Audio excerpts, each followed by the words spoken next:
nesta noite deseja experimentar, amém? Todo o povo de Deus, vocês que estão na sua casa, te convido nesta noite para você vir adorar juntamente conosco, a navegar no Espírito Santo de Deus, amém? Se desprenda no que você estiver fazendo nessa hora e vamos adorar o Senhor. Glória a Deus.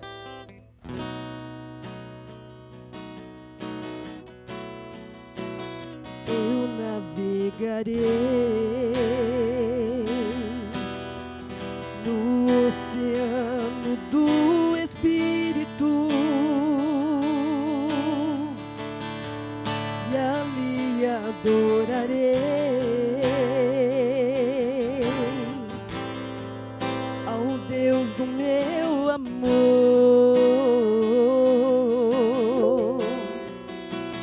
Eu adorarei ao Deus da minha vida, que me compreendeu sem nenhuma explicação. Espírito, Espírito, que desce como fogo, vem como em Pentecoste e encha-me de novo. Declare nesta noite, peça ao Senhor: Espírito, Espírito, que desce como fogo, vem como em Pentecoste e encha-me de novo. Espírito, Espírito, que desce como fogo, vem como em Pentecoste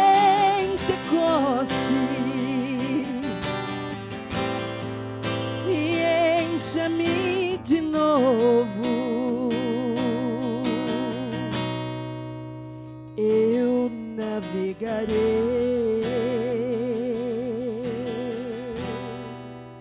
Amém. Eu cumprimento a todos os irmãos com a paz do Senhor. E novamente, para mim é um motivo de muita alegria, uma satisfação poder estar aqui nessa noite, trazendo mais um recado do Senhor para a tua vida. Esteja onde você estiver, esteja você passando pelo que estiver, saiba que o Senhor é contigo, meu irmão, o Senhor é contigo, minha irmã, e que você possa receber essa palavra no teu coração, que ela venha de encontro à tua necessidade, porque Deus é aquele que sonda os corações e Ele sabe o que cada um de nós precisa. Então, que você possa realmente abrir o teu coração nessa noite e receber de Deus aquilo que Ele tem para falar com cada um de nós, amém? Eu vou ler aqui na palavra de Deus, no livro de 1 Samuel, no capítulo 17, a partir do versos 38. 1 Samuel, capítulo 17, a partir do versos 38. Diz a palavra de Deus: E Saul vestiu a Davi das suas vestes, e pôs-lhe sobre a cabeça um capacete de bronze, e o vestiu de uma couraça. E Davi cingiu a espada sobre as suas vestes e começou a andar. Porém nunca o havia experimentado. Então disse Davi a Saul: Não posso andar com isto, pois nunca o experimentei. E Davi tirou aquilo de sobre si. Vamos orar, irmãos. Senhor, grande Deus, eterno Pai, mais uma vez eu me coloco na Tua santa presença, Senhor, e venho pedir a unção do Teu Espírito Santo, para que eu possa ser nessa noite, Pai, instrumento da Tua vontade, que eu possa ser nessa noite, meu Deus, usado para levar uma palavra de apoio, uma palavra de encorajamento e uma palavra de alerta, meu Deus, aos Teus filhos e filhas que estão me acompanhando agora. Meu Deus, que o Senhor esteja indo de encontro a esses corações, entrando nesses lares, entrando nessas vidas, e que a tua palavra, meu Deus, que a luz, a tua palavra, que é a verdade, que ela possa estar realmente inundando esses corações, inundando esses locais com a tua presença. É o que eu peço, Senhor, e desde já eu agradeço em nome de Jesus. Amém.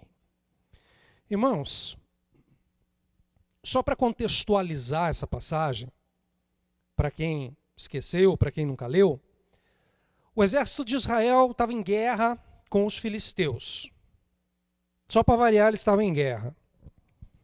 Né? Parece que esse povo só fazia algumas coisas na vida, né? Que era comer, dormir e fazer guerra. Enfim, eles estavam em guerra, o exército de Israel acampado de um lado, o exército dos filisteus acampado do outro lado, o famoso chove e não molha, ninguém atacava ninguém, porque um exército tinha medo do outro, mas mesmo assim, todos os dias, diante do exército dos filisteus, aparecia Golias, que era um mercenário, com uma fama enorme, principalmente por causa do seu tamanho e da sua brutalidade. E Golias desafiava alguém do exército de Israel. Golias desafiava alguém que viesse enfrentá-lo. E ninguém do exército de Israel se predispunha a enfrentar Golias. Até que um determinado dia, um sujeito chamado Davi, pastor de ovelhas, ele nem era soldado de Israel. Ele tinha ido até o campo de batalha levar suprimentos para os seus irmãos que estavam no exército de Israel. E ele vê aquela cena onde Golias desafia algum soldado ali do exército de Israel. E Davi se espanta porque nenhum soldado lá do exército de Israel se prontificava em ir enfrentar Golias. Ele achou aquilo um absurdo. E ele disse o quê? Eu vou. Quem que é esse aí? Quem que esse daí está pensando que é? Eu vou enfrentá-lo. Essas palavras de coragem de Davi chegaram até os ouvidos do rei Saul, que era o rei de Israel. E Saul manda chamar Davi na sua presença. E diz para Davi, Davi, você vai enfrentar Golias? Davi diz, sim, rei, eu irei. Então, o que Saul faz? Saul fala, pega a minha armadura e dá para esse jovem corajoso. Dá para ele um elmo, dá para ele uma couraça, dá para ele a espada, equipa o moleque. O moleque tem coragem. Vamos equipar ele. E puseram tudo isso em cima de Davi. E é aqui que eu quero começar a mensagem, meu irmão. Presta bem atenção numa coisa. Não é porque algo serve para os outros que vai servir para você. O que eu estou querendo dizer? Não é porque alguma coisa serve para o mundo que serve para você que é cristão. Não é porque um pensamento que está ganhando força no mundo e tem muita gente indo atrás desses movimentos serve para eles, que isso vai servir para nós como cristãos. Porque o padrão do mundo é um. O padrão nosso enquanto cristãos é outro. O mundo valoriza as coisas do mundo. Nós temos que valorizar as coisas de Deus. O mundo segue a sua própria filosofia. Nós seguimos a palavra de Deus. Você pode ter certeza que na cabeça de Saul, ele estaria fazendo um bem para Davi, colocando todo aquele equipamento sobre ele. E agora eu quero te fazer um alerta. Tem muita gente, às vezes, que se aproxima de nós, até com as melhores intenções do mundo, achando que vai te fazer bem, mas no fim acaba te fazendo mal. Então, por isso, toma cuidado com quem se aproxima de você. Toma cuidado com as boas intenções de alguns. Existe um velho ditado egípcio que diz o seguinte: cuidado com um crocodilo que chega sorrindo. Entendeu? Cuidado com um crocodilo que chega sorrindo. A intenção dele não é boa. Saul pode até ter tido boas intenções, assim como eu tenho certeza que muitas pessoas talvez se aproximem de você com as melhores intenções do mundo, mas o melhor para a tua vida está em Deus, o melhor para a tua vida quem tem é o Senhor, o melhor caminho que você pode trilhar é o caminho da palavra de Deus, e quanto a isso não há dúvida. Paulo escreve aqui em Gálatas, no capítulo 5, a partir do versos 22, mas o fruto do Espírito é caridade, gozo, paz, longanimidade, benignidade, bondade, fé, mansidão, temperança. Contra essas coisas não há lei. Se você praticar isso na tua vida, não há lei contra isso. E é esse o caminho que nós temos que seguir. Não o caminho que o mundo quer que você siga. Não o caminho que algumas pessoas querem impor sobre a tua vida. E agora eu quero falar sobre os hipócritas. Quanta gente exige de nós uma postura que eles próprios não têm. Quantas pessoas dizem, mas você tem que fazer isso, você tem que fazer aquilo, você tem que ser assim. Quando a própria pessoa não faz. Então abra o olho para não ser uma dessas pessoas, viu, meu irmão? Cuidado para não ser uma dessas pessoas, viu, minha irmã? De ficar cobrando dos outros aquilo que você mesmo não faz. Esses dias atrás eu escutei uma coisa bastante interessante. Quem eu ajudo ou quem eu deixo de ajudar é problema meu. Eu não preciso fazer propaganda. Eu não preciso mandar tocar trombeta como os fariseus. Eu não preciso de ninguém fazendo o meu nome em cima disso. Se eu ajudo, é por amor. E quem vai me dar a recompensa é Deus. Mas eu escutei esses dias alguém dizendo assim, mas por que você não ajuda a instituição tal? Eu perguntei, por que você não ajuda? Porque é fácil cobrar dos outros. É simples cobrar a santidade dos outros. É simples cobrar honestidade dos outros.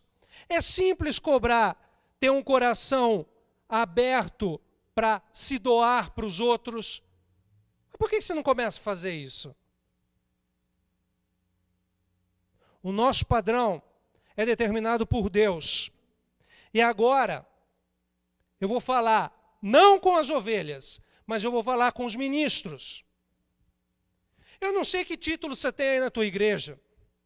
Eu não sei se é apóstolo, se é ministro, se é pastor, seja o que for.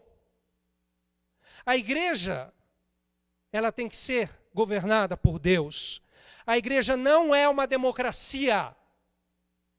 A igreja deve ser uma teocracia. Ah, mas na minha igreja eu faço o que eu quero. A tua igreja tem que fazer o que Deus quer. Porque o rebanho não pertence a nós pastores. Nós temos apenas uma função aqui, que é cuidar do rebanho. Porque o rebanho pertence a Cristo. Quando o Senhor Jesus pergunta para Pedro, Pedro, tu me amas? E Pedro diz, eu amo o Senhor. Jesus diz, então apacenta o meu rebanho. Essa é a nossa função. E está faltando ministro com coragem. E está faltando ministro com entendimento.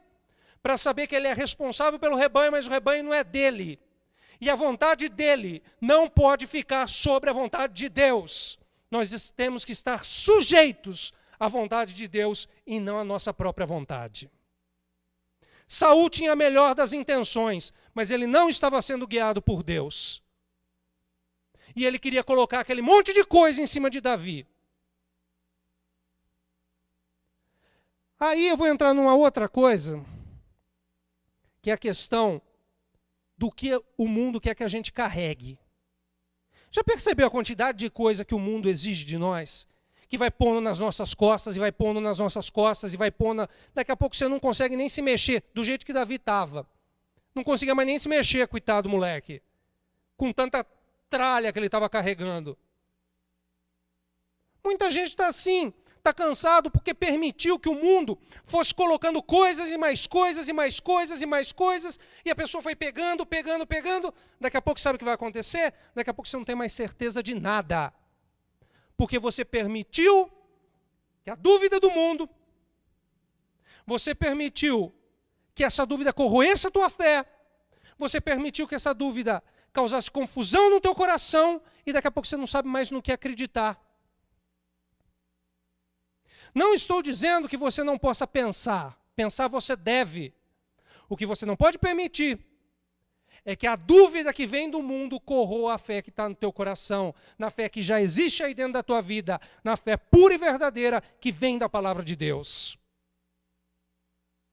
Não permita que nada, nem ninguém venha atulhar a tua vida, venha sobrecarregar a tua vida com demandas, com exigências que não são da parte de Deus. Você é um escolhido? Você é uma escolhida. Então glorifique o Senhor, porque Ele te escolheu primeiro, Ele vai te dar a força que você precisa, Ele vai te dar a direção que você precisa, Ele vai te revestir com o poder dEle, e Ele vai te dar todas as respostas das quais você necessita. Deixa o mundo com o padrão dele e segue o grande pastor que se chama Jesus Cristo. Porque se nós somos cristãos, o nosso padrão de vida, o nosso padrão de fé, o nosso padrão de comportamento e o nosso padrão de pensamento tem que ser conforme a direção do Mestre. Se seguimos o grande pastor que se chama Jesus Cristo, temos que ser imitadores de Cristo. Pensar como o Senhor pensou, agir como o Senhor agia, andar como o Senhor andava e amar como o Senhor amava. É isso que se espera de nós. Deixe o mundo com as coisas dele e volte-se para a palavra de Deus. Volte para a fé pura e verdadeira que você já conhece. Se você não conhece, o Senhor está pronto para inundar a tua vida com esta palavra de poder. O padrão de Deus, meu irmão, é diferente do padrão do mundo. Provérbios 14, 12 diz que há um caminho que ao homem parece direito, mas o fim dele são os caminhos da morte. É interessante algumas pessoas que acham que a partir do momento que você vai se tornar cristão, a partir do momento que você vai permitir que essa palavra entre no teu coração, você vai ficar preso. Muito pelo contrário. Preso estava Davi embaixo daquele monte de coisa que Saul pôs em cima dele. O evangelho liberta. A palavra de Deus liberta. Preso está quem está no mundo, que todo dia se vê obrigado a uma rotina de pecado. Preso está quem está no mundo todo dia a uma rotina de vício. Preso está aquele que está no mundo, que está num círculo vicioso de coisa ruim e não consegue se libertar.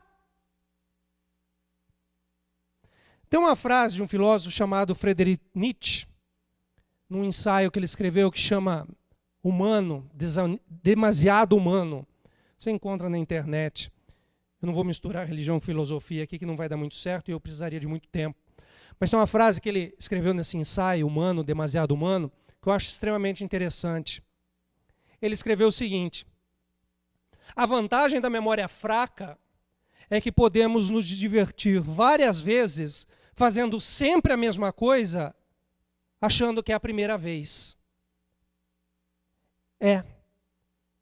Ele estava sendo cínico. Esse é o problema da memória fraca. A pessoa faz, esquece, faz de novo, esquece, faz de novo, esquece. Toda hora ela está caindo do mesmo jeito, toda hora ela está errando do mesmo jeito e não aprende.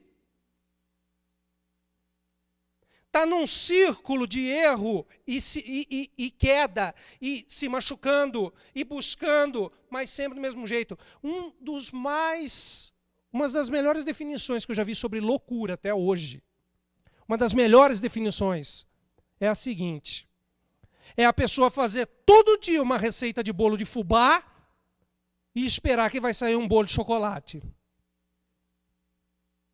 É a melhor definição de loucura que eu já vi. Meu irmão, se você fizer todo dia uma receita de bolo de fubá, vai sair bolo de fubá, viu? Não existe nenhuma chance de sair um bolo de chocolate. Não tenho nada contra bolo de fubá. Quiser fazer e me convidar aí com café, tamo aí, né? Pode convidar que nós vai. Entretanto, se você todo dia está fazendo a mesma coisa do mesmo jeito, o resultado vai ser sempre igual. Tem gente que não sai do lugar. Igual Davi estava embaixo daquele monte de tralha que Saul colocou em cima dele. E aí eu vou chegar no seguinte ponto. Existe poder na palavra não. Paulo escreveu em 1 Coríntios 10, 23. Todas as coisas me são lícitas, mas nem todas as coisas convêm. Todas as coisas me são lícitas, mas nem todas as coisas edificam. Então, está nas tuas mãos o poder de dizer, isso eu aceito na minha vida, e isso eu não aceito na minha vida. Isso é lícito para mim, e eu digo sim. Isso não é lícito para a minha vida, eu digo não. Davi disse o seguinte para Saul, eu nunca usei essa tralha na minha vida. Para que eu vou usar isso daqui agora? Eu vou na força e o poder do Espírito de Deus. Por que, meu irmão, que você está precisando de certas coisas agora se você nunca precisou disso? Por que você está trilhando esse caminho agora se você nunca precisou trilhar esse tipo de caminho? Por que você está tendo esse tipo de atitude agora se você nunca precisou disso? E Deus sempre foi provedor na tua vida. Creia nele. Ele vai continuar sendo provedor na tua vida assim.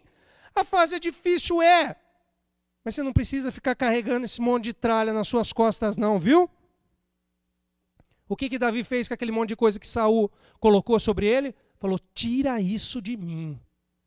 Tira isso de cima de mim, porque eu não consigo nem andar com esse monte de coisa nas minhas costas. Será que não está na hora de você fazer o mesmo? Aprender a dizer não. Aprender a dizer, eu não vou mais carregar esse peso. Eu não vou mais carregar isso na minha vida, porque isso só me atrapalha. Eu vou pôr um ponto final nessa história, porque essa história está me levando para o buraco. Eu vou pôr um ponto final nessa rotina de derrota, porque eu quero vitória. E eu vou te dizer, meu irmão, a tua vitória vem do alto. Eleva os meus olhos para os montes, de onde virá o meu socorro? O meu socorro vem do Senhor que fez os céus e a terra. Então existe poder na palavra não. Comece a falar não para aquilo que não te serve. Para com essa rotina que só está te levando para baixo. E para terminar, eu queria dizer o seguinte. Davi teve a coragem de falar, tira isso de mim, que eu não vou usar isso. O padrão teu, Saul, é um. O meu padrão é outro. É preciso de coragem para fazer isso. Davi estava diante de um rei. Hoje em dia, nós, na condição de cristãos, também precisamos ter coragem para falar não para muita coisa do mundo, para renunciar a muita coisa do mundo, para ter um comportamento diferente daquele comportamento do mundo. Porque no mundo é assim, bateu, levou. O comportamento que é esperado de nós é diferente. Bateu, é para você dar outra face. É difícil? Mas é isso que se espera de nós cristãos. Isso não quer dizer que nós vamos ser humilhados, muito pelo contrário, nós seremos exaltados. É uma atitude superior daquela que é pregada no mundo. E é isso que o Senhor Jesus deixou. Porque quando o Senhor Jesus estava pregado na cruz e zombavam dele, ele era Deus, ele poderia ter chamado todos os arcanjos do céu e dito, venham em meu socorro, e os arcanjos desceriam. Não foi isso que ele fez. O que ele diz? Pai, perdoa-lhes, porque eles não sabem o que fazem. Ele amou até o fim e está amando até hoje. Para terminar, eu queria deixar um exemplo que eu escutei essa semana de uma psicóloga. Ela estava numa palestra, ela estava falando sobre estresse, depressão. Ela pegou um copo d'água e perguntou para a plateia, quanto de água vocês acham que tem nesse copo? Chutaram lá, 300 ml, 400 ml. Ela disse o seguinte, não importa o quanto de água tem nesse copo. O que importa é o tempo que você fica segurando esse copo. Se eu segurar esse copo por 1 minuto, não vai pesar tanto, solto ele, acabou. Se eu ficar segurando esse copo por 1 hora, vai começar a me dar dor no braço, meus dedos vão começar a se enformigar. Se eu ficar segurando esse copo por 1 dia, o meu braço vai travar, eu vou ter problema de músculo, vou ter problema de tendão, eu vou ter problema na mão, isso vai me machucar. Então sabe o que você faz? Solta o copo. Não fica carregando coisas que vão te paralisar. Não fica carregando coisa o dia inteiro, não fica remoendo coisa o dia inteiro que não vai te trazer nada de bom. Solta o copo. Não fica remoendo o que passou, meu irmão. Não fica carregando porcaria na tua vida. E quando surgir um Golias na tua frente, faça como Davi. Não vai com a armadura de Saul, não. Não se sobrecarrega com as coisas do mundo, não. Olha de frente com coragem e diz: você vem a mim com arma, armadura, escudo, e eu vou a ti, em nome do Senhor dos Exércitos. Essa é a nossa posição. Então, para terminar, fica carregando porcaria na tua vida, não. Não deixa entulharem a tua vida, não. Não deixe colocar peso na tua vida, não. Use a palavra não. Isso não me serve e eu não vou carregar. Porque não é isso que Deus tem para a minha vida. Cultive na tua vida o fruto do Espírito e seja feliz na presença de Deus, mas num padrão diferente daquele que o mundo tem te obrigado a andar. Amém? Fiquem com Deus. Deus abençoe. Até a próxima, em nome de Jesus.